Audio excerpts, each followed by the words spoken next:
But winning the US Open was when I was like, okay, I've got this division now. And being the only competitor to four-peat twice. If I rewound the clock and you had asked me in 2014, hey, would you rather win 5 in a row or would you rather four-peat twice? I'd rather four-peat twice.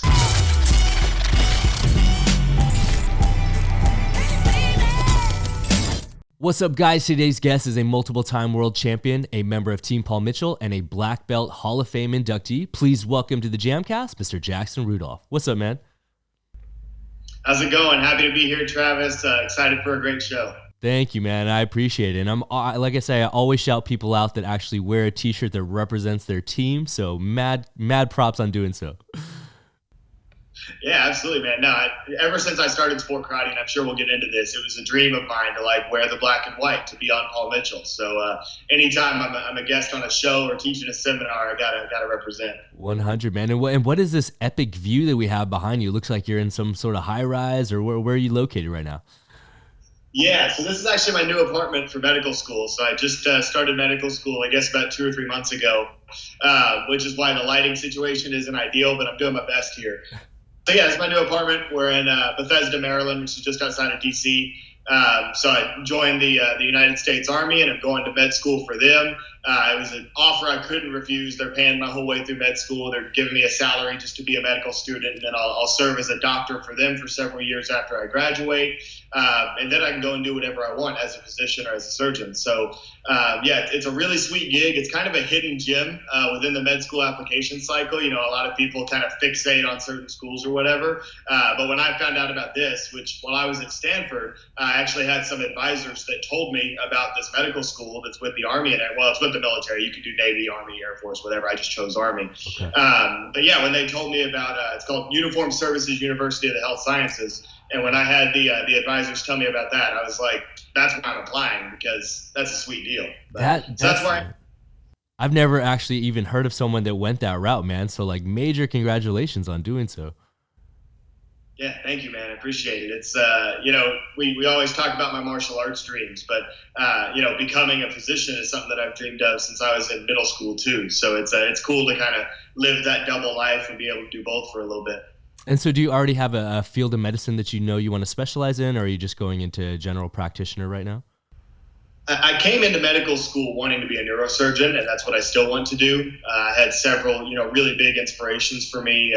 Both of my grandfathers passed away after battles with neurodegenerative diseases. And then, of course, Kevin Thompson's battle with ALS, which I'm sure we'll probably get more into, because that's his whole struggle and really his career was a big inspiration to me.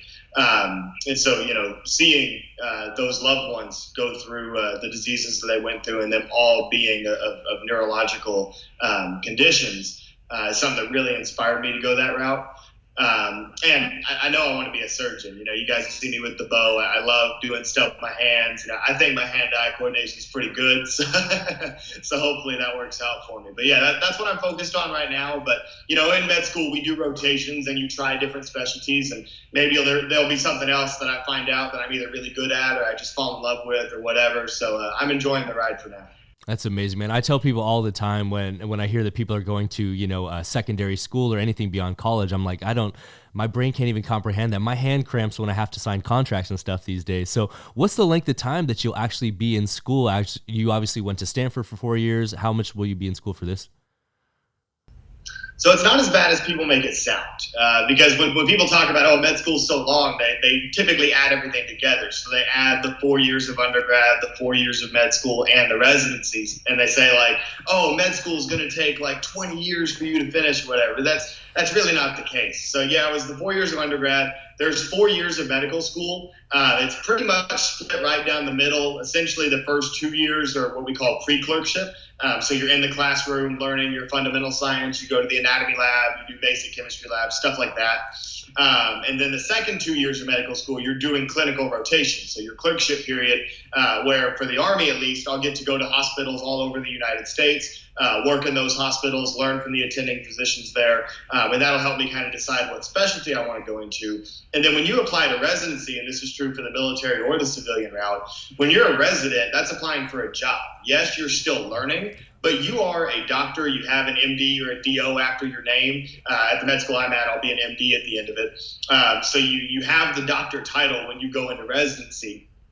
And you're working as a physician, as a resident. Yes, you're learning so that you can one day be an attending physician, but it's not like you're still in college at another level, right? Yeah. So it's med school itself is really just 4 years, and people make it sound a lot. Amazing. And now obviously with you going to USUHS and stuff like that, and kind of mentioned the whole process, I know that you're also a second lieutenant in the U.S. Army. Did that mean you had to go through basic training and everything in order to become a part of this program? So fortunately, I didn't have to go through basic, but I went through a kind of different version of it. In the Army, they call it the DCC, or the Direct Commissioning Course, which basically means, so JAMCast is the service that is used for medical or pre-med students to apply to medical school. And so USUS is listed on, the AMCAS website. So it's another school that you click the checkbox and you apply.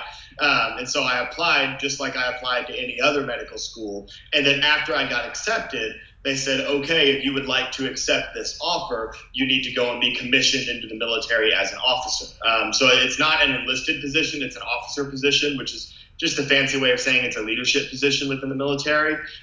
So shortly after US Open this past year, I went, it was in Oklahoma. I stayed in Oklahoma for a month and did all the military training and land navigation and tactical skills and did some combatives and all that kind of stuff. And, got commissioned into the Army. And really now that I'm here in medical school, like we wear the uniform for certain events and everything, but they really do make it feel like you're just a normal medical student. And then, of course, after I graduate, then when I'm doing my service, if there's deployments or things of that nature, then, of course, I'll go and do that. But while you're in med school, it's really just like being anywhere else. And I'd argue that the education might even be a little bit better because we've got National Institutes of Health right across the street, all kinds of research resources. The hospital that we work at right now, when we're here in DC, is Walter Reed, which is the largest military hospital, maybe in the world, definitely in the United States. So it's a really great training environment. Man, that's absolutely amazing. I commend you. And like I tell people all the time that I'm very thankful we have individuals like yourself that are committing themselves to the health services and being able to take the extra time to study this stuff, because it's something I couldn't personally do, yet we rely so fully upon doctors and anyone even down to nurse practitioners. So, major respect for what you're doing. Thank you very much. And definitely shout out to anybody in the health field. That was one thing that was cool about being in that direct commissioning course, was that my particular group that went through that training was all medical professionals, whether it was up and coming medical professionals like myself, but there were also nurse practitioners and ICU nurses and all kinds of different positions that were there training alongside me. So, the healthcare system would not work without all of those major role players involved. And it's not just about doctors. Everybody else is extremely important. Doctors couldn't do what they do without those other key individuals. Wow, it's so cool, man. So cool. Now, obviously, we're talking about what you're doing right now in the current times and obviously your plans for the future. So we have to talk about everything that's got you to this point and obviously what everyone in this community and the martial arts world knows you for. So let's take it back all the way. I've read certain things online, but I'd love to hear from your mouth. How did you first get introduced to the martial arts? And it's kind of a funny story based on things I've read. Right, and what's funny about it is that it's really a pretty basic story for how people get into the martial arts, right? You see something that inspires you, you do your 2-week introductory course, and then you get hooked on it and you stay in martial arts your whole life, right? So that's kind of what it was for me. Now, the cool thing was it started at I think it was first grade spelling bee, where my teacher, who was like a 2nd or 3rd degree black belt at the time, decided to do a concrete breaking demonstration at the spelling bee. And so she did it, and I thought it was the coolest thing ever. And then shortly after that, a few weeks later, there was this fall festival that the elementary school was putting on, and they had these silent auctions all over the gym where you could, get gift baskets or whatever. And there was one for this 2-week introductory course at the local taekwondo school. And so I begged my parents to put our name on the list, and they did. And, we wound up winning the silent auction, and I got my 2-week introductory course. And then what else is kind of funny about it is that I was not gifted. I was not some prodigy of martial arts. In fact, when I was a yellow belt, maybe 5-6 months into my training, my parents actually had a meeting with the instructor, and they were like, we think we're going to take our kid out of this. He looks lost out there. Like, it's obvious that he's not getting it. And so they were going to pull me out of the program. And the instructor was like, no, don't sweat it. Like, finish your contract. And my first instructor was incredible. I give a lot of credit to him for kind of giving me my foundation. His name's Jackson Rudolph from Paducah, Kentucky, where I was born and raised, very proud. So a little small town not many people know of, but I shout it out whenever I can. But yeah, so I got my start there, and like I said, wasn't very good. But one of the things that I give a lot of credit to competition too is the fact that that's what made me good, right? Like I started competing and fell in love with competing, and really being in the tournaments and kind of refining my skills to be a better competitor is what made me a better martial artist. Because up until I started competing, I was average at best. And so do you remember the age and the belt ranking that you were at when you actually first entered your first competition? And did you just start on the local scene, or was it in-house tournaments? What was like your introduction to this world? Oh yeah, I definitely climbed the ladder. So I started martial arts training, I should have mentioned that, when I was 6. And then I reached, I think I was either a green belt or a blue belt. We had a belt in between. I was like a green and blue belt. So I think that's the rank that I was when I went and competed for the first time. I was probably 7 or 8 in that range. And it was just a small kind of inter-school tournament. You know, we would go up to Louisville, and it was Wong's Martial Arts was the chain of schools. They had several locations in Kentucky and a few outside of the state. And they had this inter-school tournament that they held in Louisville every year. And so I would go and compete there. There was also a tournament closer to home in a town called Carbondale, Illinois. And there was a small tournament there. There was just a little local tournament for like the school that the promoter was friends with, right? And I would go and compete there. And the way that I climbed the ladder was when we were at the Carbondale Open. My parents were talking to some other parents, and these other parents from this other school were like, oh, we traveled to RSKC, the Regional Sport Karate Circuit, which was a really prominent regional circuit in the Southeast, and is still running to this day. They still have RSKC tournaments. And so I took that next step up and started going to some of the RSKC events. And then from the RSKC circuit, I learned that their kind of premier event was the Bluegrass Nationals, which of course was a big NASKA tournament. And so I went to the Bluegrass Nationals, also happened to be in Louisville, and competed there. Was very fortunate to compete there. I think the last 2 years that Master Eubanks was the promoter before he passed away. And any story that I've ever heard about Ken Eubanks is that he was potentially the best promoter to ever live. From the quality of his event, the way that he went about the martial arts, and the way that he went about his tournament was just top notch. And one of my most prized possessions is a second place trophy from the Bluegrass Nationals that has like a clock on it, because that was a big thing of the Bluegrass, is that if you won the overall grands there as an adult, you get a Rolex watch. Yeah. And so even on the lower level trophies, they would put a clock to represent what that grand prize is, which was really cool. So I have a second place trophy from Bluegrass Nationals in my childhood bedroom that has that clock on it, which I think is the coolest thing. And then of course, from Bluegrass, learned about the rest of the NASKA circuit, went to the US Open, and I was hooked. And that was, by the time that I started traveling the NASKA circuit, I want to say that was 2006. So I was 8 going on 9 years old, got a couple of seasons in that 9 and under division, which I really think is critical to development of young competitors, is to get some reps in that 9 and under division, where typically the talent's a little bit more sparse because everybody's so young. Right now we've got some rock stars in that 9 and under division moving up to 10, 11. But yeah, overall, climbing that ladder was a great journey, and I'm sure we'll highlight some pinpoints along the way there. That is so cool, man. And so I have to ask, when you were entering these early competitions and stuff like that, were you already working with the bow staff and competing with the bow, or were you primarily just doing open forms? What was the early introductions to competing? So bow actually wasn't my first weapon. I started training, I think my first weapon was chucks. They put chucks in my hand at blue belt. That was the first weapon I ever did.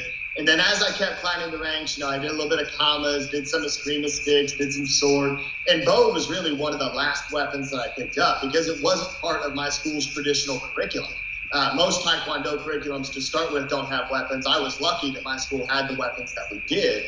But really the turning point was my school purchased the XMA program, which was huge back in the mid-2000s, right, that my chat started.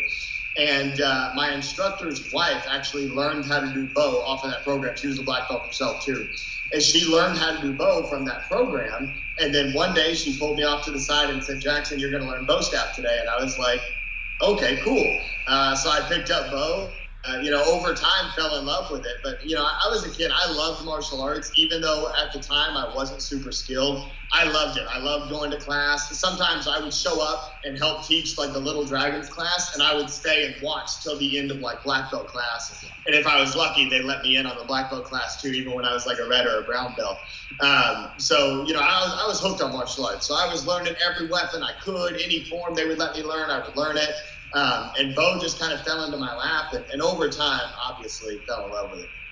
100. So obviously you are very well known for the bow staff. So it's so funny that that's the introduction to it in your life. We honestly have to thank two people: your instructor for learning bow staff, and also the XMA system clearly for being influential in that. How old were you when you finally got your black belt, and how old were you when you, I guess, discovered your love for the bow? I tested my black belt on March 31st, 2007. Never forget it. So I guess I was 9 years old when I got my black belt, which I admit is probably a little bit too quick to get a black belt, but that's the way the system worked out. You know what I mean? So I got my black belt in about 2 years of training. And then at that point, I moved up into the black belt division competitively as quickly as possible. I started doing some NASKA tournaments as an underbelt. I think I did Bluegrass, Battle of Atlanta, US Open, all as an underbelt. Many of which I didn't do so hot at, right? I remember going to Bluegrass and like losing all my divisions. And I don't just mean like getting second. I mean like getting close to last in every division. But the first ever bow form that I ran at US Open, because I was doing bow by that time, my first ever bow form I ever did at US Open, it started with just like a basic figure eight forward strike. It might have even been like that first basic XMA form. And the very first move I ever did at US Open, I went for the figure eight. I hit my leg and dropped on the first move. And back then, the judges were like unintentionally petty, because that was, so obviously on NASKA for a long time, it's been when you drop, you get disqualified.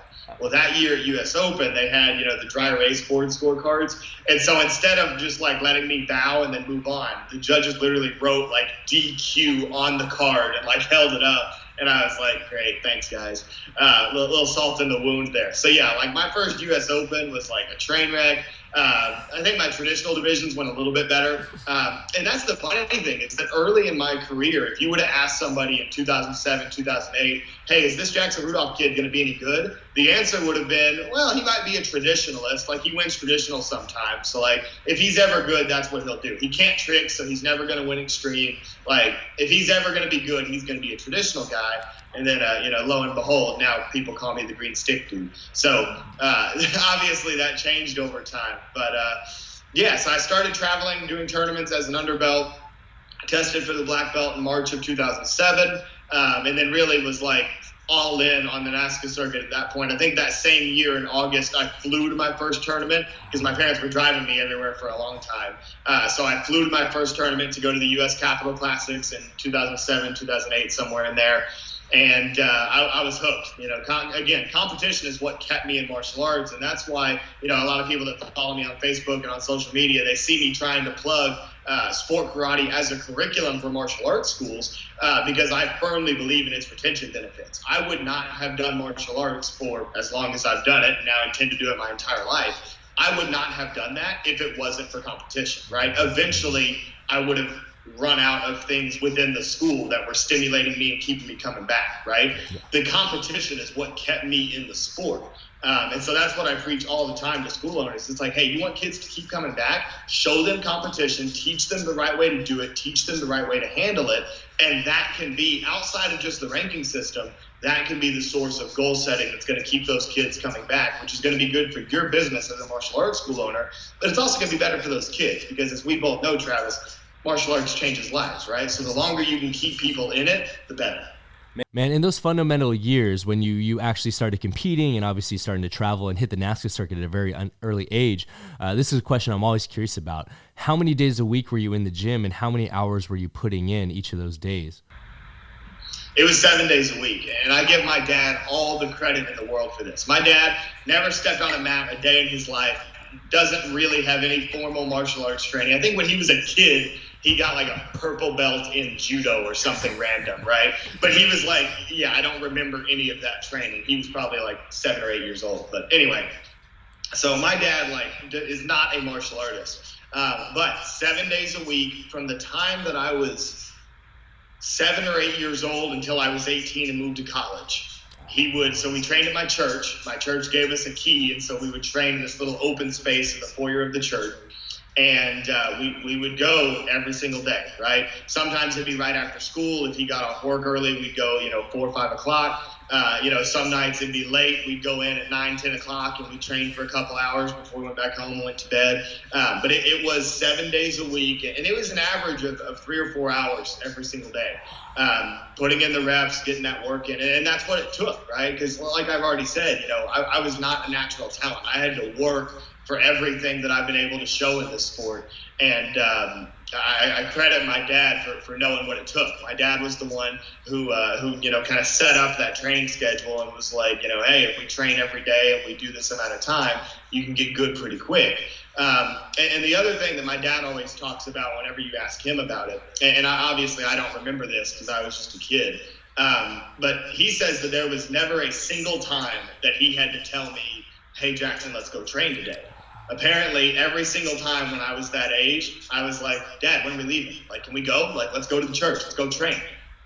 Because that's genuinely how much I loved it, right? And I do remember that. I remember, being completely obsessed with martial arts and trying to get better at it, trying to get the new bow tricks down, trying to come up with new bow tricks. I mean, I was trying to think of bow tricks from the time that I picked up the bow, right? Yeah. My instructor didn't let me try them until I'd been already training with the bow for 6 months because I wanted to make sure I could strike first. But really, in all those training sessions, I was always thinking of new ideas. How can I do something different? A lot of times they were bad ideas, but sometimes you got the good ideas, and then you build on that, you put that into the form, and you see how it goes. But yeah, when I was a kid, and then really through high school, it was 7 days a week, 3 to 4 hours a day. Obviously, when I became an adult, went to college, that changed. I'd probably get in 5 days a week, maybe 2 hours a day, which is still a lot. But it wasn't what I was used to, in high school and as a kid. And then now in med school, it's kind of this weird limbo situation of how much longer am I going to be competing? I was at US Open. I didn't compete at Diamond. So what I've been telling people is it's when I'm ready, I'll compete, right? If I feel like I can be myself, if I feel like I can be at my best at the highest level, I'm going to go out there. But if I've been focused on medical school finals, like I got coming up this week, for example, I'm not going to be out there competing because I need to focus on, my long term, which is going to be medicine. But don't get me wrong, I'll always be involved in sport karate. I love this stuff too much. I'll always be coaching. I'll always be around at tournaments. Even if I'm not putting on a uniform, I'll be there coaching, judging, whatever I got to do to help sport karate stay alive. Hell yeah. And so obviously as someone that is currently holds the most men's ISKA open weapons titles, and as we joked about off camera, I don't even know the number of sport karate world championships that you've won. What was the tipping point? Do you remember that first tournament where you got on stage? Do you remember the first title that you won? And is that something that's a vivid memory in your mind? Oh yeah, I did all of those big defining moments in my career. That's something that I'm very thankful for in retrospect. Is that I was always somebody. Even when I was a kid, I was a very thoughtful kid, which is kind of weird. But I always took the moment in. I never just breezed through something and just got it over with. I always appreciated the moment that I was in, which as a kid, it's just how I was. That wasn't an intentional thing. But I'm extremely grateful for that now, looking back on it. So my first time that I ever made stage was at Diamond 2000, which was huge tournament to get on stage for the first time at, right? A lot of times people get on stage for the first time at a smaller tournament. There's maybe 100 people in the crowd at the night show, it's not a big deal, right? You can kind of get the nerves out by going and doing a smaller stage, right? But that was not it for me. I got on stage, and it was actually the Runoff was a really good one. So it was for traditional forms, which will probably surprise a lot of people, not weapons. It was traditional forms, just my hands. And I was competing against the guy who was unbeatable at the time. It was Ryan Wells. I don't remember if he had already made the jump to Paul Mitchell, but he was on straight up for a long time under the tutelage of the great Joe Greenhall. And Ryan was the one who was really responsible for innovating, back in that era of NASKA where traditional forms was not the Olympic stuff that we see now, but it was more performance style traditional. Ryan was the one who innovated getting low into the horse stance and spinning around in the horse stance and staying low the whole time. And that skill is what made him effectively unbeatable in weapons and forms on the traditional side, right? And so I competed against him in the traditional weapons runoff that went first, and I had a stumble, right? And then one of the judges, completely unsolicited, told me after that runoff, when Ryan beat me because I stumbled, they were like, hey, if you hadn't stumbled, you could have had him just then. And I was like, what? Because I've never beat Ryan Wells. Like, that's crazy, right? And so the next runoff that came around was traditional forms, and I hit my form clean, and, I think I won on like a 3-2 split, and, beat Ryan Wells and made it to stage. And I think stage that night was myself, Tiffany Larson, Austin Crane, and Dana Hewer. I want to say that's what the division was. Stacked of like a lot of those like youth champions of that era. And I was like just kind of thrown into it my first time ever on stage. And, Diamond stage was really special, and still is, right? Like, Diamond's crowd is always electric. You get a lot of the people from the national karate schools that Larry Carnahan owns coming in and supporting the event. I remember the year that I was on stage the first time, the crowd was, like, doing the wave before the night show started. Like, it was wild. And so I went up there, and, I was proud of my performance. I did a good form. Didn't get the win last night because practically nobody does their first time on stage, right? But I do think that being on stage at Diamonds for the first time is what prepared me for big stages later on, especially when I was doing CMX divisions where there was a chance of dropping my bow, right? Because when I had to go up there on that Diamond National stage, one of the most prestigious events in the country, and compete in front of all those people, it kind of desensitized me to pressure, right? Like, I just went up there and did it. And so so that was the end of 2008.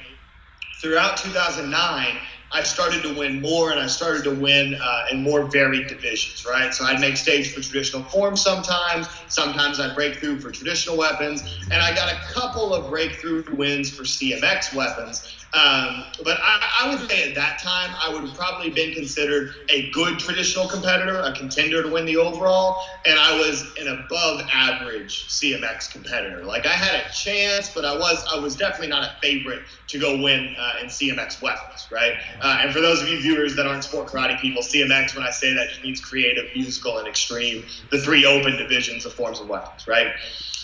So that was 2009. Didn't get any wins on stage, but I was on stage really consistently and on big stages, right? Got to go on stage at the Quebec Open and then several other tournaments, but did not get on the US Open stage. I was like this close to US Open stage and wound up getting snubbed because I was going to get on for one of my traditional events, and then it didn't work out. But it's actually a blessing that it didn't work out. So next thing that happens is we fast forward to 2010, and in 2010, I had an idea, right? I had this gut feeling of this idea that I wanted to try. So a big in that 2009, I would win a lot, but not break through and get the big win, was because a lot of my top competition was trickers, right? Guys that would, have commas, and they would have good comma skills too, but they would trick all over the place, right? And we're talking in an era of like great young comma competitors. Austin Crane, who I already mentioned, Tyler Weaver, Dre Rice, like there were all these great young comma competitors. And they could all trick, right? And that was something that I could not do. Not because I didn't want to. A lot of people don't know this. I wanted to learn how to trick when I was a kid. It's just I never really had the right specialized training for it. And so it was never a skill that got developed. And then by the time I was like 14, I was like, well, I guess I'm never going to trick. And so I just kind of went with it. But that's beside the point. So off season of 2009, I'm thinking like, okay, what can I do to try to beat these trickers, right?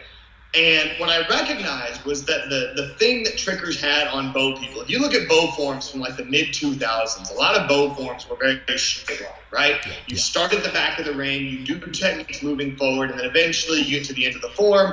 There's probably 2 or 3 tricks in the form, right? Kind of one in each third of the form. There's some big trick that happens, right? But these tricks really weren't put together into combos, and the forms were very one-dimensional, kind of straight to the front. And so I said, well, what if I could take the format that trickers use, where they work their way over to the right side of the mat, they trick all the way across it, they work their way up to the corner, they trick all the way to the back, they come back to the middle, they trick all the way forward. What if I could use that format so that in my bow form, I could use up that amount of space? And then maybe that's the thing that's making these tricking routines so appealing. And so I gave it a try. So what I did was I copied that exact format. And I said, okay, I'm going to do striking up to the front right corner. I'm going to do a bow trick combo, which really at the time, bow trick combos, if you saw them in competition, were 2 or 3 techniques long, not the 4, 5, 6 trick combos that I started doing in 2010. And so I did those trick combos all the way across the mat and then kind of faded it to the back corner, recentered myself with a strike combo, did a few strikes coming forward, trick combo up to big trick at the end, and that was the routine. And I was being trained by Lauren Carney. And so one thing that Lauren always instilled in me was you've got to make sure that you've got plenty of striking, right? And so that's what I did. I made sure that when I was building that form, that there was an even ratio of strikes to tricks. For every trick combo that I did, there was a strike combo, and there were more strikes in the strike combos than there were tricks in the trick combos. Because I am, I mentioned, if I was ever going to be good, it was as a traditionalist, right? So I firmly believe in the importance of the basic martial arts, right? Those foundational skills. So I build this whole form, and I've got this master plan. My dad likes it, I like it, and I've got this gut feeling that it's going to be good, right?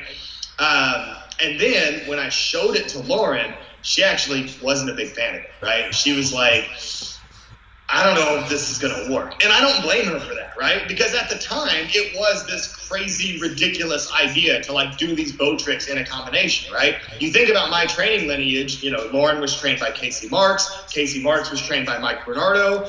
All of those people were innovators, but they would have never done release after release over and over again in a form, especially not in a moving combination like that. It was just taboo. So I don't even blame Lauren for not liking the idea, because it's I don't think a lot of people would have liked the idea. So 2010 season starts, and for some reason, my dad and I were like, I know that we got that advice, but we need to just try it. We're just going to try it, and we're just going to see what happens. Lone Star Open down in Austin, Texas was the first tournament of 2010. Compete in the first division. I make it through the entire routine, get to the very end, and I drop. Joe Greenhall was the center judge, right? And anybody that knows Joe Greenhall, this story is not going to surprise you. When I dropped on that second to last move, Joe Greenhall, as the center judge, he clapped real loud, and then he yelled a 4-letter word out of frustration, because clearly he did not want me to drop that routine, right? And I was like, that's got to be a good thing, right? And so my dad was like, I think that was creative. We were going into musical. So going into musical, my dad was like, don't change anything. Do the same thing, just hit your form. Perfect. That's the plan. Went in, did the form, hit it this time. Joe Greenhall gives me a 10. I make it to runoffs, right? So I go into the runoffs. I have a stumble or something happens in the runoffs. I wind up losing the runoffs, right? Very next tournament was Compete Nationals. Different story. Won both of my divisions, went to the runoffs, won my runoff. Actually, at that tournament, I won the creative weapons runoff, traditional forms, and traditional weapons runoff. So I was on stage 3 different times that night. And this was back when the Compete Nationals had the bonus round, right? So kind of like World Cup format is now, right? Compete Nationals back then, it was the winner of, and that was also an experimental year on NASKA where they did 17 and under grades, right? So typically now it's 13 and under for the weapons and the forms, and then 14 to 17. So the really big kids are never competing against the really little kids, which makes sense. 2010, NASKA said, let's try something new. Let's do CMX weapons, 17 and under, traditional weapons, 17 and under. So you're mixing a larger age group, but you're keeping the principal division separate. The CMX and the traditional for the forms and the weapons were all separate, right? And so I make it to stage. The CMX division was myself doing bow, of course, Micah Carnes doing bow, which a lot of people that are Micah Carnes fans don't even know that he did because his forms were so iconic, right? So it was Micah Carnes doing bow. It was Dana Hewer doing bow, and then it was kind of hometown Mackenzie Emery, because she's a Californian, right, doing commas, right? So Mackenzie and I were the 13 and unders. Dana and Micah were the 14 to 17s. I do the new form on stage in that division, and I got another 10. Dennis Brown gave me a 10, remember, like it was yesterday, and I won that first overall grand. Wow. Typically, you win your first overall grand, it's big deal, and then you go celebrate, and, that's it, right? Well, this Compete Nationals had the bonus round, which was for the gold medallion. And so the 17 and under traditional forms, traditional weapons, CMX forms, CMX weapons winners all went against each other. And this was exponentially more difficult because here was the situation, right? 17 and under traditional weapons winner was Shaheen Jahanbakhsh, right? Yeah. Who we all know is one of the most dominant traditional weapons competitors of the last decade. And it was his dad's tournament, right? So it's like, man, I got to compete against that, right? So there was that. Jacob Ellis won traditional forms, and he, at the time, a lot of people now know him for his choreography and the famous Ironman form that he did, right? But Jacob Ellis back then was like a really, really good traditional forms competitor. And then the biggest challenge was Micah Carnes doing his CMX open hand form because he won 17 under CMX forms. And then it was me with my bow form. So I was the only 13 and under representative. Everybody else was 14 or older. And went out there, did my form again. I think I may have added in an extra trick or two just to spice it up a bit. And wound up winning the gold medallion that night as well. So that was like huge breakout moment for me. Not only did I win the overall, but then I went. I mean, at the time, Micah was unbeatable, right? And for years after that, Micah was practically unbeatable, right? Won every U.S. Open title those years, won the Warrior Cup. I mean, Micah was truly unstoppable during that time period. And the fact that my bow form was able to do it once in that very specific scenario is a really cool memory for me. So shout out to Micah. Tons of respect for him, and especially everything he's doing in the stunt world now. He's a legend in terms of sport karate, and he's making a name for himself in stunts too. So shout out Micah Carnes. So yeah, that was the big breakout moment. And then I had a drought for a few months. I didn't win any of the other tournaments. I go to US Open. I get on stage at US Open. Didn't get snubbed in 2010, and I wound up winning that US Open title that year as well. And that was really how my career was defined in 2010. I was this traditional guy that got on stage for traditional all the time. I had this new idea in 2010. It got me a gold medallion win. It got me a U.S. Open win. And then that kind of set me up for the next stage or the next chapter of my career, which I would say started in 2011. And I'm sure we'll get into that. 100%, man. And so obviously, as someone that has won, like we kind of talked about off camera, probably over 80 sport karate world titles at this point in your career. One of the other pinnacles of sport karate martial arts is something that we alluded to at the very beginning of the episode, which is getting onto Team Paul Mitchell, which for the longest time, for anyone that's a fan of sport karate knows, that was the premier team, not to disrespect or talk down upon any of the other competition teams that existed out there. But let's be very honest, to be able to wear the black and white, to be able to represent and be a member of Team JPM was something that every little kid wanted to at least have the possibility of being a member on. So when did you finally officially get that bid to join JPM? And I think you set the stage there perfectly, Travis, because that was exactly how I looked at JPM growing up. When I went to that first U.S. Open in 2006, and this is a story that I tell all the time just because it's so cool, we sat in like the back row. It was the sport karate equivalent of the nosebleeds at the night show, right?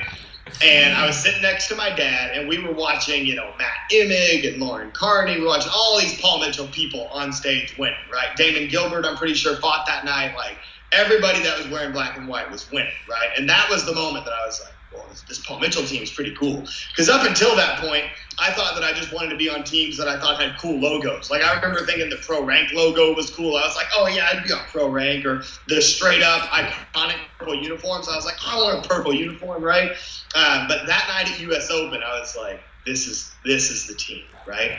And so I looked at my dad, and I said, one day, I'm going to be on that stage. I'm going to be on that team, and I'm going to win. And my dad chuckled at me. He was like, okay, we'll see. You know what I mean? Just trying to let me down gently, right? But I was serious. I was like, one day I'm gonna win on that stage wearing that uniform. Wow. So 4 years later, 2010, win the first U.S. Open.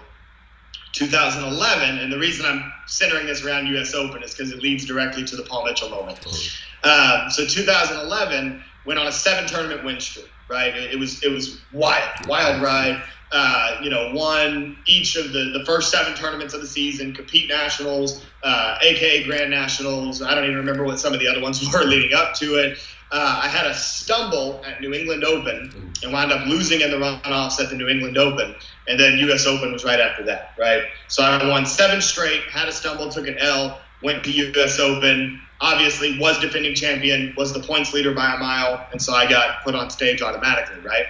And we can get into the U.S. Open selection process more because that's an interesting detail a lot of people don't know about. But anyway, So 2011 brought out another brand new move, which was a zero gravity, which is a throw where I throw the bow from behind my back. The bow rotates horizontally. That had been done before, but I decided to 360 it. Nobody had ever thrown the bow up like that, spun around and caught it in a form. I put that at the end of my routine, caught it, got the win. I think I got 4 or 5 10s that night. And so that was 2011, right? And so now I'm sitting with 2 career US Open titles. I was riding a 7-tournament win streak. I'm 8-1 on the season, which is building a pretty good resume for a Paul Mitchell invitation, right? And I knew that they were recruiting young talent because within the last year or 2, they had picked up Ryan Wells. And so I was like, well, they look at, competitors my age. They just picked up that guy. Like, if I keep doing this, like, something good should happen, right? So the rest of the 2011 season goes on. I think there were maybe 14 tournaments in 2011, and I think I went like 12-2, right? Like I won 12 overalls and only lost twice. And I was like, okay, this off season is when the call has to happen, right? And I did get phone calls, just not from Paul Mitchell. And I won't say any names out of respect for these teams, but there were teams that were reaching out to me saying, hey, we'll pay for you to go to any tournament you want to go to, right? And I'm talking like big teams that would have been considered rivals of Paul Mitchell at the time, right? But I knew deep that I wanted Paul Mitchell. And I knew that if I went to a rival, then that's against everything that I stand for, right? And so although I was extremely appreciative and like blessed by the fact that these teams were like, hey, we will sponsor you. We will send you to these tournaments to wear our uniform and compete, I turned them all down. I was like, I can't do it. I can't do it. Wow. So I kept holding out. 2012 comes along. Warrior Cup was the first tournament of the season, if I remember correctly. Still no call from Paul Mitchell. I'm like, man, this is also my first year in 14-17, right? So I moved up from 13 and under. I'm now in 14-17. The Grands are now separate again, so it's just going to be me against 14-17 guys. And then I realized Paul Mitchell had a 14-17 guy. They had Austin Crane. And Austin Crane, when I was in 13 and under, Austin Crane was winning some of those overalls in forms and in weapons in the 14-17 ring. And so I'm like, well, maybe it's the fact that they've got him, and so they don't think they need me, right? So now that it's 2012, now that I'm in this division, if I just start beating the Paul Mitchell guys, they don't have a choice, right? Mm-hmm. So Chicago comes around. I go compete in Chicago, win my first Warrior Cup, right? 2011, I won the Grands, made it to the Warrior Cup round, and then dropped. And then my teammate, Michaela Johnson, all-time great comic competitor in my opinion, innovator of a lot of the comic tricks, Michaela Johnson won her Warrior Cup that night. So 2012, I win my first Warrior Cup. I think it was me and Dallas Liu in that Warrior Cup final. I was 14-17, Dallas was 13 and under. And Dallas and I had a couple of Warrior Cup finals back to back. It was me and him for 2 or 3 years there in my initial kind of run of Warrior Cups. So I win the Warrior Cup, but the Paul Mitchell guys weren't there, right? Because at the time, Warrior Cup was not a Paul Mitchell sponsored event. So I didn't beat their guys. Man. What was a Paul Mitchell sponsored event was the Lone Star Open. And it was a sponsored event that year because John Paul DeJoria, CEO, owns property in Austin, Texas. Mm-hmm. And so they were having this big, I think it was the 20th anniversary at the time. Yeah, 20th anniversary sounds right. So they were having this big 20th anniversary celebration, and John Paul was at the tournament. John Paul DeJoria came to the Lone Star Open. And so I foolishly was like, oh, if I just beat the Paul Mitchell guy with John Paul DeJoria watching, they'll put me on the team on site, right? And then I say foolishly because there was no chance that I was beating anybody on Paul Mitchell with John Paul DeJoria watching, right? Those judges were not going to let that happen, right? So I took an L at Lone Star. Then where things started to kind of shift in my favor was Ocean State Grand Nationals, the Paul Mitchell home tournament, right? I go to Ocean State. I make it in the runoffs against Austin Crane, which, by the way, huge shout out to Austin Crane as well. I looked up to him for years when I was coming up. And then his adult career, I feel like is one of the most underrated adult careers of any competitor ever, because he had some gnarly performances as an adult that just nobody talks about. But I got a lot of respect for Austin Crane. But anyway, Ocean State Grand Nationals runoffs comes around, and I beat Austin Crane in the runoffs in front of all the Paul Mitchell people. And I'm like, that helped. That was good, right? But still, no phone call. US Open comes around, right? And I'll preface this by saying that typically Paul Mitchell gives people some notice, right? Like they'll call people at the beginning of the off season so that you have time to like get your uniforms and like mentally prepare to go represent this iconic team. That did not happen for me. Friday morning of US Open. US Open started at noon that year. So it's probably 10 a.m. I'm just like getting out of the shower, getting ready to go warm up and everything. And I come out of the bathroom, my dad's on the phone. And he was like, it's Lauren. And Lauren at the time was forms and weapons coach of Paul Mitchell, still is right now.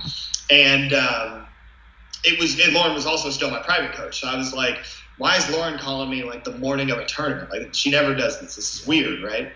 And so I took the phone, and then she said that they had just gotten out of a meeting with the Paul Mitchell executives and that they wanted me to change colors for tonight. Wow. And I was like, what?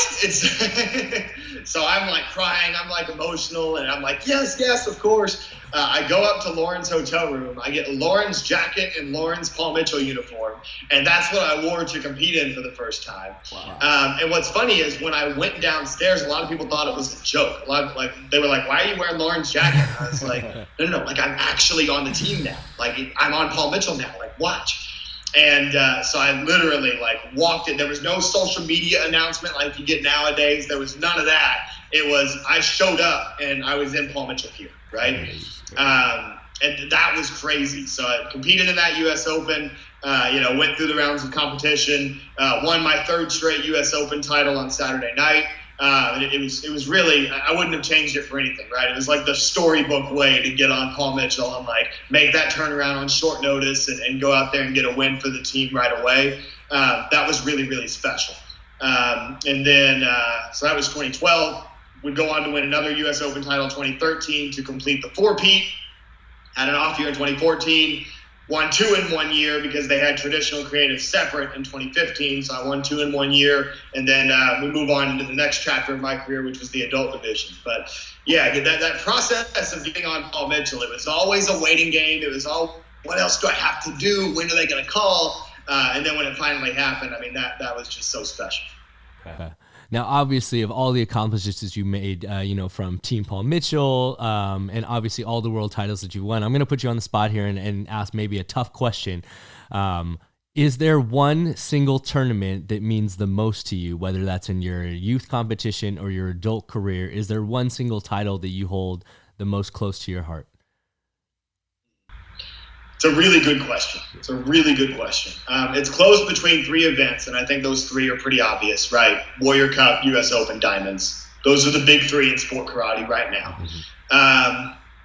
If I had to say one particular of those titles that was the most special, the easy answer would be to just go with the first one, which was 2010 U.S. Open. But admittedly, I don't remember a whole lot from the 2010 U.S. Open, right? I remember like highlights. I remember coming off stage. I remember seeing the scores and winning. But I don't remember the form very much.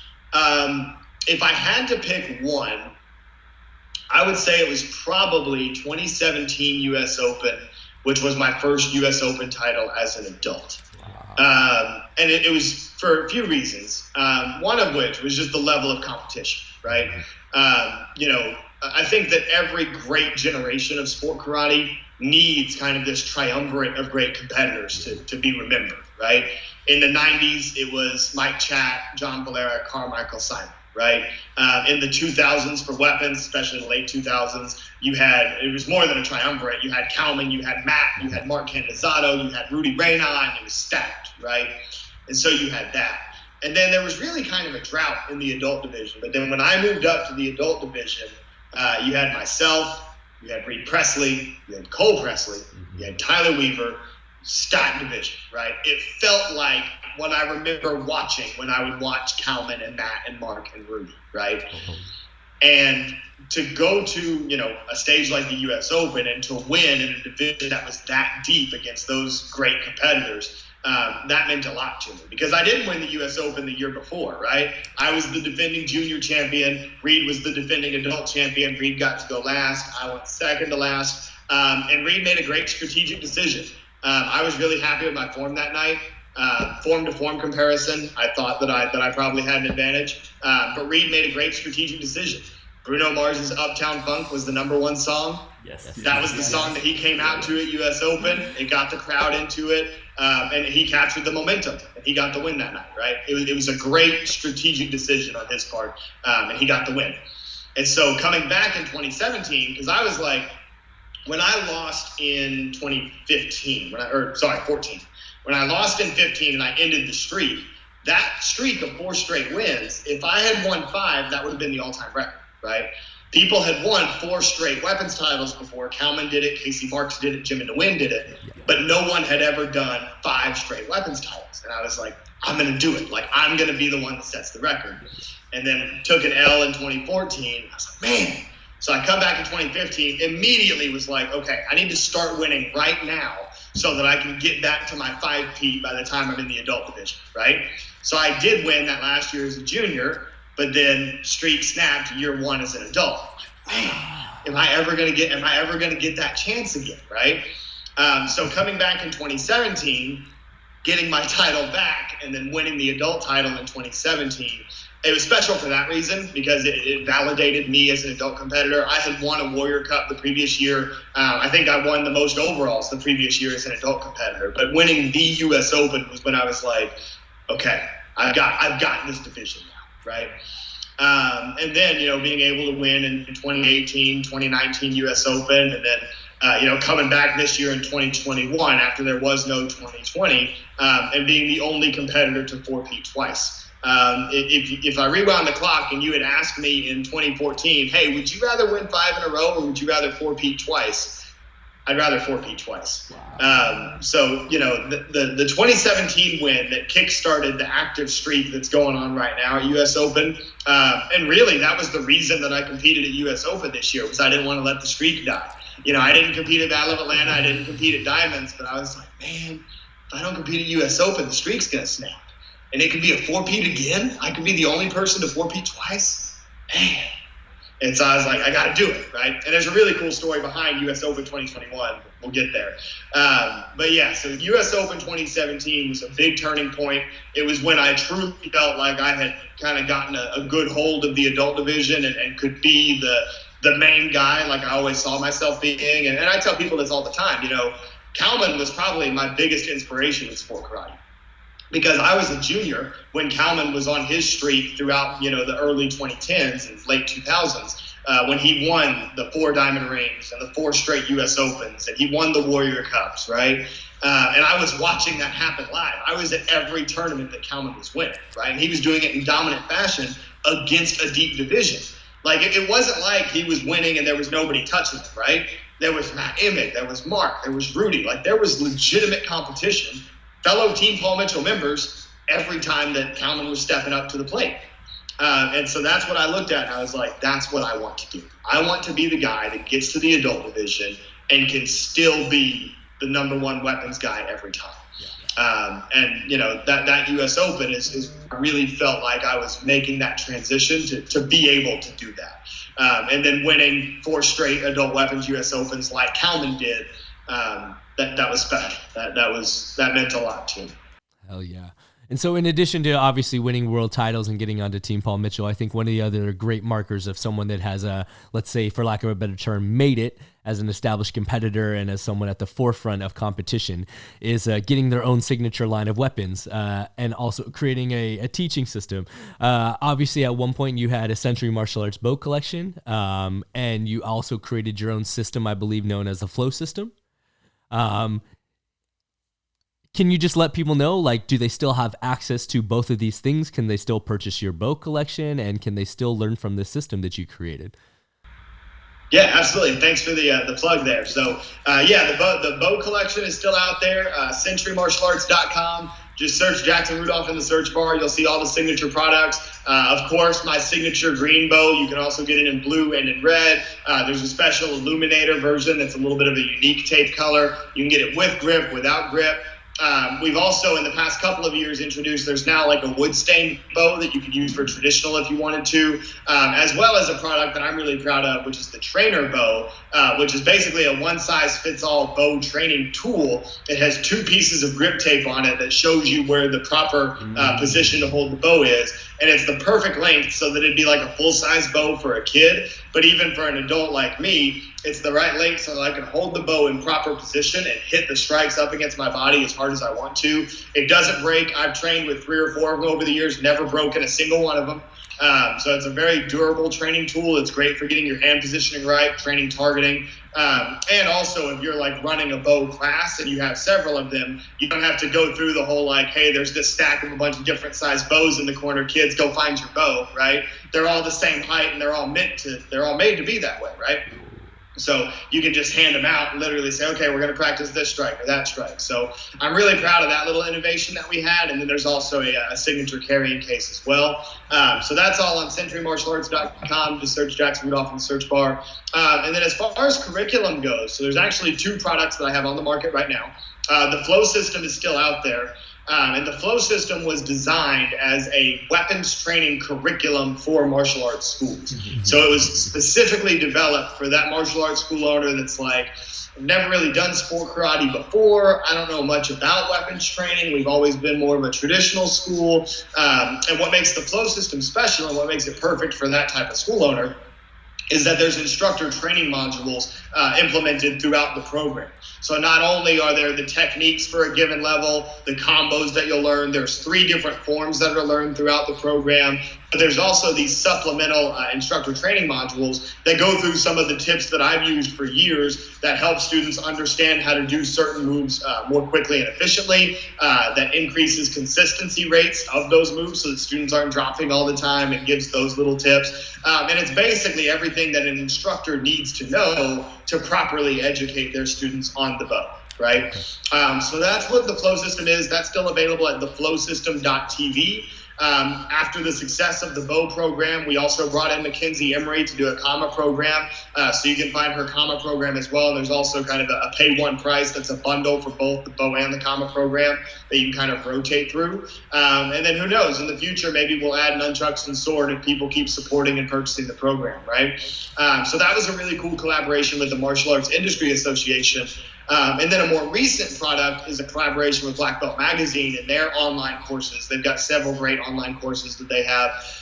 But Sammy Smith actually called me a couple years ago now and was like, I've got an idea. And so she pitched me this idea for Sport Karate University, which isn't so much designed for the martial arts school owner. Sport Karate University is more designed for the individual student. It's a very affordable price. Some of the modules you can get for as low as like $30 to train with Sammy and I for like an entire training module, which is like ridiculously low pricing. So we made it affordable on purpose so that, you know, some kid somewhere that has never gotten a chance to learn sport karate can beg mom and dad for it and they'll give in and they can start training, right? And so that is designed for individuals. Again, that's on Black Belt Magazine's online store. And if you just click on the online courses tab on blackbeltmag.com/shop or shop.blackbeltmag.com, one of those two, you'll try them both. Or just Google search Sport Karate University, you'll find it. But anyway, so yeah, that is, there's different modules. There's one that's like specifically for like, how do you compete? How do you perform at a tournament? And then of course there's bow, there's nunchucks with Sammy, tricking, open forms, the whole 9 yards. So yeah, really proud of all those projects that we've been able to put out, and huge shout out to Century Martial Arts for making all of it possible, right? Century Martial Arts, obviously they own the Martial Arts Industry Association. That's the consulting department of Century. And then Century purchased Black Belt Magazine several years ago. And so my connection with Century runs deep, and you know, they took a chance on me. You know, I was a 15-year-old kid who had just gotten on Paul Mitchell and was, you know, winning some tournaments. And, you know, Century contacted me and said, hey, you know, we'd be interested in doing a signature line of weapons with you. What do you think? And so I took a trip to Oklahoma City, where Century headquarters is. And, you know, my dad and I had the meetings with them. And, you know, I became the youngest competitor to ever get an endorsement from Century, or any martial arts company for that matter. And so that was really, really special to be able to have that opportunity. And, it's carried through for years. I'm still a Century ambassador. I work very closely with Black Belt Magazine, as a lot of people might know. And it's been a really, really good partnership. And there's nobody else that I'd rather be in cahoots with. I mean, Century, you walk into that building, you're treated like family. They do everything the right way. They've also, in recent years, become the apparel sponsor for Team Paul Mitchell. They've done an incredible job with that. And they're doing great things for sport karate as well. The development of the Signature Series weapons, the C-Gear sparring line, all of that was an effort to get into the sport karate market and engage with the sport karate community and help lift sport karate up. And Century's investing a lot of money now into the tournaments and into tournament coverage. And, it's really something that's promising for the future of sport karate is Century's involvement. 100%, man. It's also so cool to see the way that you continue to be attached to them, like you said, and I kind of mentioned that you're an ambassador for Black Belt Magazine, you're an inductee into the Hall of Fame. And so I'm very curious in regards to this and everything that you got going on, because obviously you're going to medical school. We actually had to bump this meeting up to Saturday because you need to study for finals on Sunday, which obviously shows the amount of time that you need to put into your studies during this time. So, with everything that you have going on, from, helping be a part of Inside Scoop podcast to being an ambassador for Black Belt Magazine and all the things that you have going on, are you still going to compete as an adult? That's the big question, right? Quick clarification. Shout out to Inside Scoop with Alex and Jeff. Yes. So that's a show that the Martial Arts Dinner Network does. I've been on their show a few times. They're friends of my show. And then I've got the Jackson Rudolph podcast for Black Belt Magazine. But anyway, just wanted to throw that in there so that Alex and Jeff get a shout out. But anyway, so the heavy question, am I still going to be competing? The short answer is yes, right? I fully intend to compete again. Have I competed for the last time at the US Open? It's possible, right? However, I intend to compete again. Again, it all depends on if I have the time to train while I'm here in medical school. If I feel that I'm healthy and I'm at my best and I can go out there and be the Jackson Rudolph that I expect to be, then I'll be out there again. I'm still an active member of Team Paul Mitchell. I still train whenever I can. I'm still ready. If you need me to go out there and win an overall grand championship tomorrow, I could. But I don't just want to win. I want to do it my way. I want to do it the right way. So kind of in limbo right now, right? But I know that I'm closer to the end of my career than I am to the beginning. And I do intend to compete again, right? So is there some percent chance that I'm not going to compete again? Of course there is, right? You can say that after any tournament. But I intend to be out there at some point. Wow. Okay. And I want to ask this one question just because you are one of the people that is still very closely connected with sport karate, obviously on the back end of that question of saying you may not compete again. This is a very open-ended question, so I don't want to open a gigantic can of worms, but I am curious to get your opinion on this. Back when I was competing and back when I grew up watching things, obviously the tournament circuit was gigantic. I remember the crowds. I remember things being some of the most exciting moments of my life were going to night shows and obviously seeing them and stuff like that. Do you think that we have hit the ceiling as far as sport karate tournaments as a whole? And do you think that there still is a future for sport karate tournaments, I guess, continuing as far as growth is concerned? Because obviously we've seen some drop off, for lack of a better term, and obviously someone like yourself that is such a champion in heralding the importance of competition to continue to inspire kids. Where do you think we're currently at, and do you think that there will be some sort of revival, I guess, down the road? Well, we got a lot of work to do. Do I think that we've reached the ceiling? Absolutely not. Anybody that I've ever shown sport karate to for the first time, I've never had anybody not be impressed with it, right? They're always like, that's amazing. Like, how does he or she do that? Like, that's crazy, right? So the interest is there from the general public, right? Sport karate has the potential to be a great spectator sport on the level of a extreme skateboarding or snowboarding or a lot of those X Games sports, right? That's what I envision the future of sport karate being. Sport karate is never going to be basketball. It's never going to be football. It's just not. It's not going to be that way. But it could be snowboarding. It could be rollerblading or whatever, right? Any of those kind of niche extreme sports. Surfing is another, right? Sport karate could very well become something that is at the level of those other legitimate professional professional sports where the athletes can make a living off of just competing, right? Right now, if you want to make a living in sport karate, and I've done it before, you virtually have to be teaching every single weekend. You've got to have students on, Skype or Zoom all the time in order to be bringing in enough money to, really make a legitimate living, right? And that's not how it should be. Now, do I love teaching and I enjoy every part of doing that? Do I still do that? Absolutely, I do. However, the future is that, LeBron James, for example, doesn't have to go and teach basketball camps to make his money, right? He has his Lakers contract, and that's plenty, and then endorsements and all that, right? But that's the other thing. If you put sport karate on the platform of, say, a snowboarding, right? And maybe Shaun White's a better example than LeBron James, but you see where I'm getting at, right? But once you get sport karate to that level, it's not just the prize money that can be won at events. It's not just the sponsorship money that comes from those events, but it's also the endorsements for the individual athletes who are at the top of their game, right? Because if you give athletes a big enough platform, it's a whole lot easier to get an endorsement deal, right? Like, I reached the pinnacle of sport karate and then was able to get an endorsement deal from Century because Century is a martial arts company. But in order for sport karate to have a future, we have to get outside of that.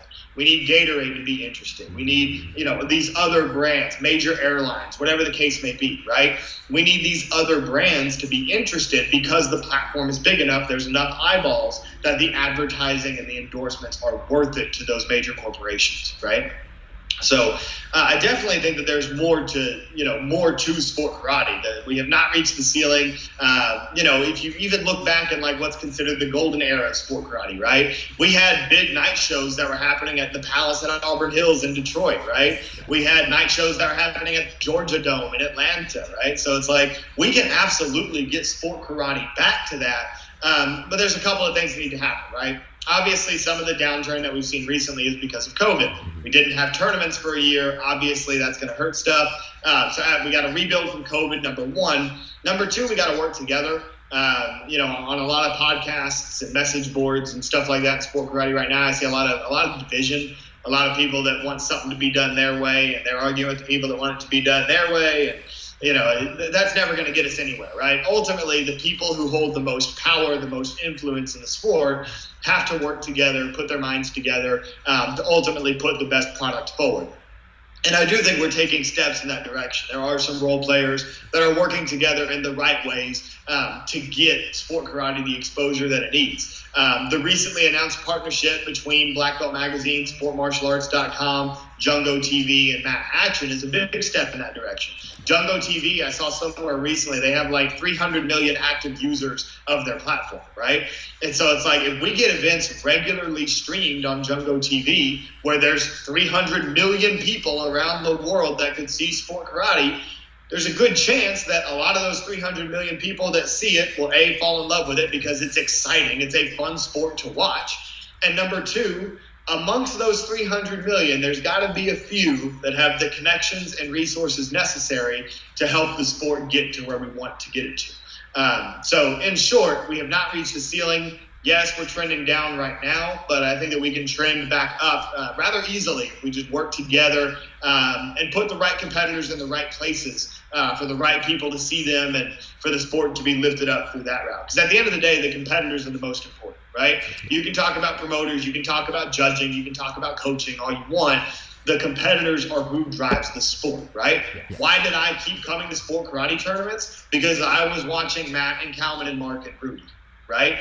And then I was fortunate to work really hard and become somebody that was wearing the black and white and competing on those stages, right?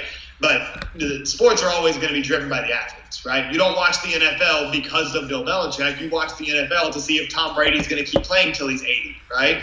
Like, you watch sports for the athletes and their stories and to support them. And then once you get the sport up to that level, maybe we see the type of team support that we see in major professional sports, right? That's one thing that's kind of unique to sport karate that the individual professional sports don't have, skateboarding, snowboarding, is that a lot of times those are individual sponsorships. Like, they'll wear the logo of an individual brand that sponsors that individual. Sport karate is kind of unique in the sense that we have teams for that, right? Yeah. Team Paul Mitchell is all athletes sponsored by Paul Mitchell, right? Team Dojo Elite landed that Taco Bell sponsorship, right? That is a team that is sponsored by the brand Taco Bell, right? And so this unique concept in sport karate that teams are sponsored by brands instead of just individuals is a kind of unique model in the sports world, and I think it could work really well. Just like me, young kid watching the US Open, gravitated towards Paul Mitchell and became a fan of Paul Mitchell from day one, you can get other spectators to become fans of these individual teams. And that's an advantage to the sport karate model that some of the other individual-based professional sports just don't have. That makes a lot of sense, man. It is something that and, you know, for lack of a better term, it was somewhat sad for me to see as I grew up as someone that was born into the circuit and grew up watching everyone, even back to, you know, I'm not trying to date myself here, but I was watching competitions late 90s, late 80s, early 90s. So I got to see back when Ho Sung Pak got the first ever 10s at the US Open, and the hype and the excitement around that tournament, obviously leading up to guys of my generation and watching, you know, fellow legends from Steve Terada to Matt Emig, and then watching the next generation of competitors like yourself. I do hope that there is some sort of revival, and like you've stressed over the duration of this, and obviously, hopefully people are taking away from this, is that the importance that competition can have on youth is such an impactful thing. So, you know, fingers crossed that we will start to see some sort of revival, even if that's baby steps. And like you said, I think the partnerships that have just been landed recently will hopefully bring a larger audience into it. So fingers crossed. Absolutely. Yeah. I mean, that's really in this like latest chapter of my career. That's what it's all about, right? Is doing everything that I can do to get sport karate in front of more people. And a lot of my work with Black Belt Magazine is focused on getting sport karate accepted within the martial arts community, right? If the martial arts community itself doesn't accept us, then how are we going to get spectators outside of that community to accept it, right? Because a lot of the stuff that we typically see on social media from the majority of the martial arts community is, well, sport karate's trash. Those are all cheerleaders. The point fighters are playing tickle tag, right?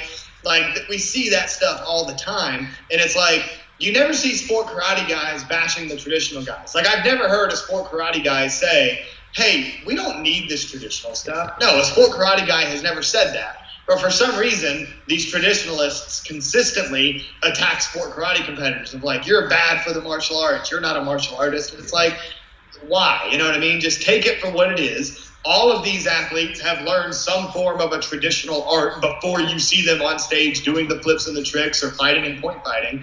They all have traditional training. They're all supporting the industry that you are making your livelihood off of. So why would you not support that, right? And so a lot of my work with Black Belt, because Black Belt's following is the general martial arts community, right? Even back in the day when Black Belt covered sport karate more in the days of your Bill Wallace and your Joe Louis and all that, right? Really, Black Belt mentioned those athletes, but there was a separate publication that Black Belt owned called Karate Illustrated that was for sport karate. Because a lot of the traditional martial arts community, they liked the full contact stuff, but really they wanted self-defense and stories about this master or that master or Bruce Lee or martial arts movies or whatever. They never were really into sport karate. That was for the Karate Illustrated audience, right? Which, of course, Black Belt owned, right? And so now what I'm trying to do with Black Belt is just normalize sport karate within the bigger martial arts community. And so far, we've been successful in doing that. Do you still occasionally get the negative comments? Of course. You know, that's probably not going to happen until the baby boomer generation has moved on, right? So you're always going to have those naysayers. But, like, we did a live stream of the runoffs at the Pan American Internationals, and that's like up over 3.5 million views now on the Black Belt page, right? So getting that kind of exposure, getting that kind of support from that community is a huge step forward. And that's one of the big things that I've been pushing for. And that's why I do my podcast. That's why I write up articles. That's why I commentate anytime that I get the chance, which is what made for the wild 2021 US Open story, was the fact that I was commentating there too, but we can get into that. But that's the reason I do what I do now, is to help sport karate gain that foothold and get those eyeballs necessary to create a better platform for the sport, which will give more opportunities to competitors for years to come. Okay. Super, super cool, man. Now this is a question I always ask everyone before we get out of here, and I want to ask you because I feel like someone that's as analytical and a thinking brain like yourself has an answer to this. They'll be all encompassing between your own personal journey and martial arts is concerned. And obviously we've touched on your past briefly, and obviously where you're at currently. And so this is something that's so important. Also, as just a way for us to kind of view the journey that you're about to go on. So. It's all encompassing. Where do you personally see yourself 5 years from now? And then where do you see yourself 10 years from now? Great question. I'll start 5 years from now. So 5 years from now, from a medical school perspective, I will have graduated medical school, will have been promoted to captain in the Army, and I will be somewhere working as a resident. If I go neurosurgery, it'll probably be Walter Reed, because Walter Reed, this is going to scare some people, there is one neurosurgical residency spot available every year at Walter Reed, right? And it is the only spot in which you can stay active duty military while doing your training. Otherwise, you have to go into the reserves and you can train at a civilian school, this and that, right? But if you want to stay in the military and do your residency training, there is one spot at Walter Reed that anybody in the military who wants to be a neurosurgeon, they apply for, right? So that's, as of right now, what I plan on applying for, right? So, assuming that goes the way that I expect it to, 5 years from now, I will likely be a neurosurgical resident at Walter Reed National Military Medical Center, right? What does that mean for sport karate? The cool thing about being in the military is that we have what's called leave, right? And so you have the opportunity to take leave as a member of the military whenever you need to take leave. Now, of course, that has to be in moderation. You can't just do it all the time. But what it does mean is that if there are 2 days, a Friday, Saturday, that I need to get away because I want to be at the US Open, I should be able to make that happen for years to come, right? And so that's kind of the hidden benefit in there, is that the way that the military schedule works and the way that residency training works, I'll typically be able to find a way to get to these events that I want to be at, right? 5 years from now, will I still be competing? Who knows, but most likely not, right? If you were to ask me in general, how would I rate that likelihood? Will you see me compete again? I would say that is likely. Okay. Will you see me competing in 5 years? That is unlikely, right? So that's kind of the way that works out. But I'll still be at events wanting to cover it. And that's something that I discovered during the pandemic, is that I love commentating. Right? Like, I'd always kind of thought that I would want to do it, like listening to the ESPN broadcast for US Open every year. Like, I was, man, that'd be a cool gig. I bet I could do that. But then I kind of got my first couple of opportunities during the pandemic, right? Jesse Ray has his virtual fight tour. I had a chance to commentate for that event. He also did a special virtual forms tour. I commentated for that. Then I got some recognition from some people that tuned in, like, hey, the commentating was pretty good. And so I said, okay, so I went and I did commentating for Pro Point, which was another point fighting promotion that was going on. And they had a big event that I actually went in person and commentated at with Alex Reyes and Ernest the Cat Miller. So I did some commentating there, got some good reviews from that as well. And then I found myself commentating at the Battle of Atlanta and their night show that Sport Martial Arts was streaming. And so it was Mallory Woods and I in the booth. And we had a lot of fun and lots of really, really good feedback from that as well. And so one thing led to another. And I found out US Open was interested in having me commentate, right? And this is where, I've been prefacing this multiple times throughout the show, so I'll go briefly into this. The 2021 US Open story is a weird one, because I talked to the US Open promoters probably 4 or 5 months before the event, and they said that they wanted me to commentate, but they know that I'm defending a title and that I probably want to compete, and that it was going to be possible for me to do both, right? Yeah. And I was like, well, how's that going to work? And they were like, well, we can schedule the show so that you'll be in the booth for a lot of it, and then you'll have time to leave and go warm up and then go do your thing, right? And I was like, okay, like, hey, if you're going to let me do both, I'll find a way to do both. Let's make it happen. All fine and dandy until about a week before the US Open, when I get a call from another member of the production team that isn't the promoter that I had spoken to prior. And this other member of the production team says, hey, that's not going to work. We need you to commentate. And I'm like, I've been training. Like, I've been getting ready for this. You know what I mean? Like, I'm ready to go defend a title and commentate. But I also recognize, and this is where I get into the 5-year plan, I want to be commentating at as many events as will let me get in front of a microphone 5 years from now, right? Because if there's commentating, that means there's a stream. And if there's a stream, that means there's more eyeballs, right? And so anytime that you want to put me in front of a mic to talk about sport karate 5 years from now, 10 years from now, I'm going to make myself available to do it because it's something that I'm passionate about, and I genuinely believe that that'll help the sport grow, especially with my commentating style. I like to be very descriptive. I like to let the audience member know what was going on, right? I know the names of the tricking techniques. I know the names of the weapons tricks. You're not going to get commentary from me that's just like, oh, that was a cool move. No, you're going to get commentary that says, that was a shuriken cutter because the competitor took off of one foot, did a backward flip as they were twisting, throwing 2 hook kicks around. Like, you're going to get a description of what is actually going on so that someone that's never seen it before isn't just like, oh, cool, next channel. They're like, he did what? So that's a big reason that I commentate the way that I do, and that's why I want to stay involved in it. But anyway, week before the US Open, they tell me, hey, we're not going to be able to make it work, but we need you to commentate because we don't have a backup plan. But, of course, there's other competitors. They'll do the division, and you'll just commentate. And, I was a little disappointed in that because I wanted to go defend my title, but I was like, this is what I need to do. This is the right thing to do. I'll go commentate, right? Well, that was the plan, was for me to just commentate until Thursday night. So the competition, of course, starts on Friday.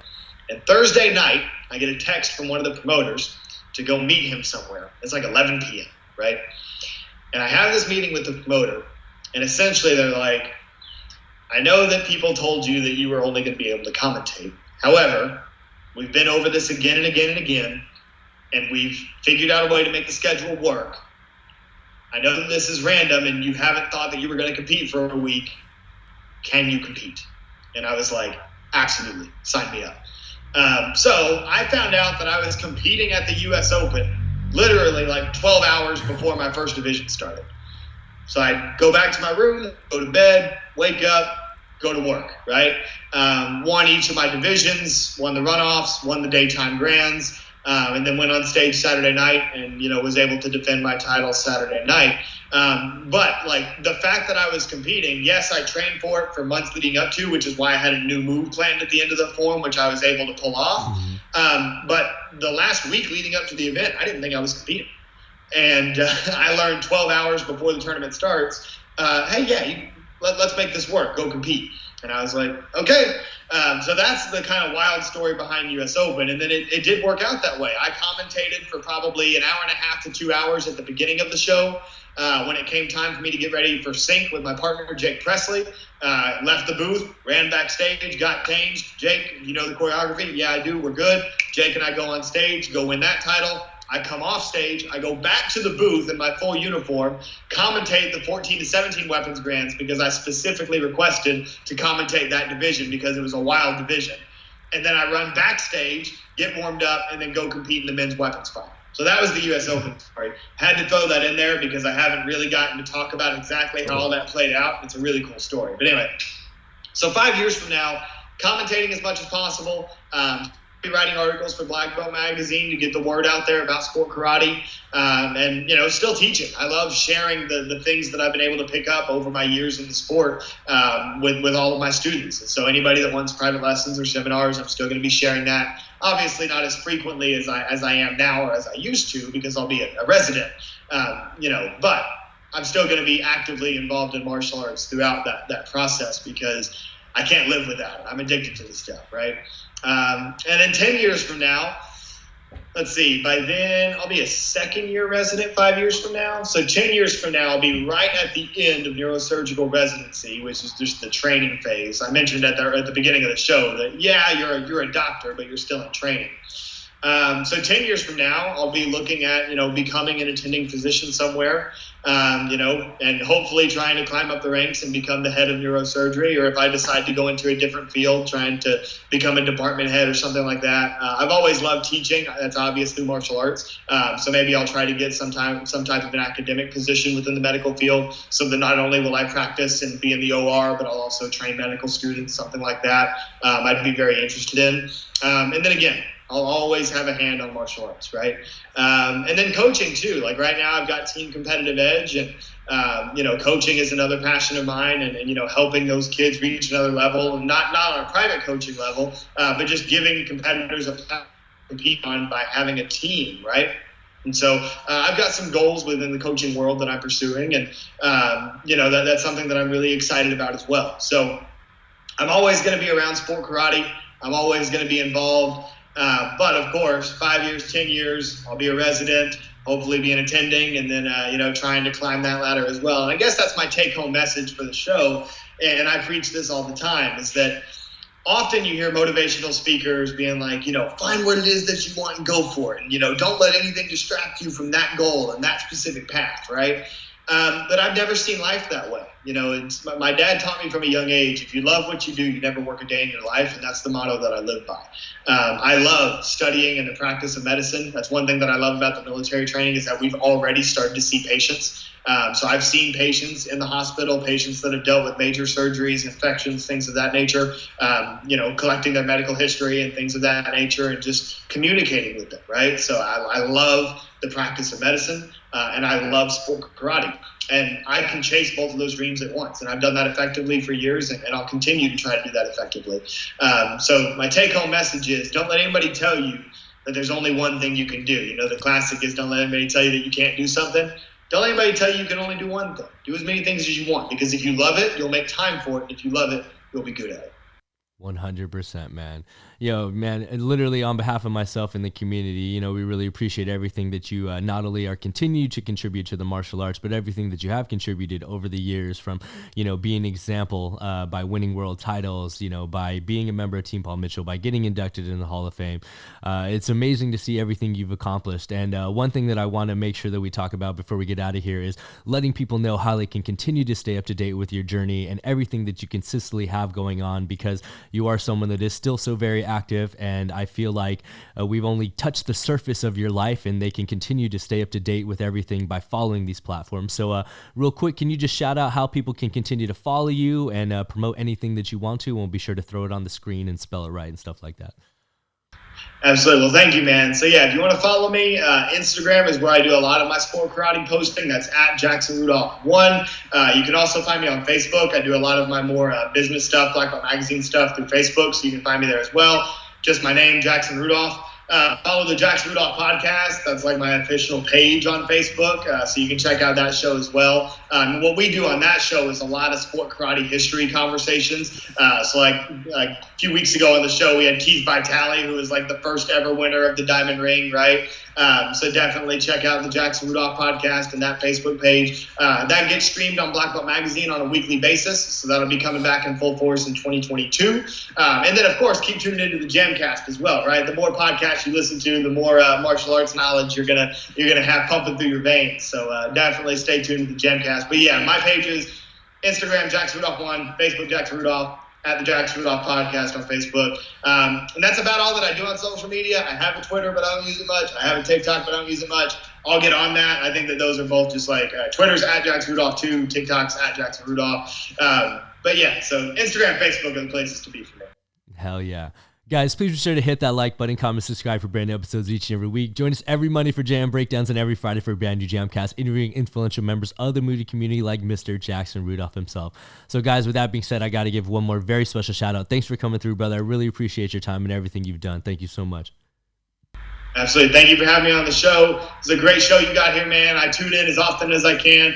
Love what you're doing. And thank you for everything you do for the martial arts with Jam and your work in the stunt industry. All of that makes a huge impact. So thank you, man. I appreciate you. Hell yeah. And guys, with that being said, as always, coming at you, coming through, I'm your host, Travis Wong. Thanks for joining us here on another JAMcast. Until next time, we'll see you all soon. Peace.